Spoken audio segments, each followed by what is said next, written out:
अदिनिया वर्षा सहित घड़घड़ी वज्रपात हेबारु निज बिलकु जाइथिबा जणे युवकर मृत्यु होईछि।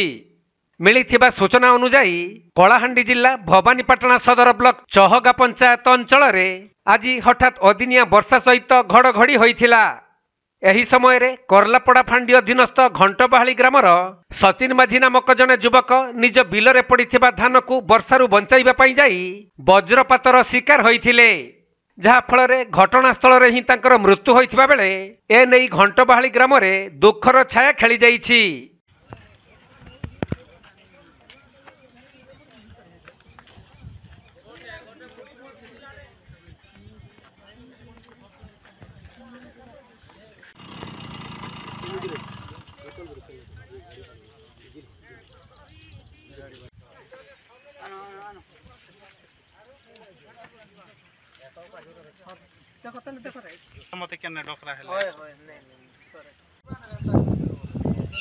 कलाहांडी जिल्लारू बिरंची करुआंक रिपोर्ट कोणार्क लाइव।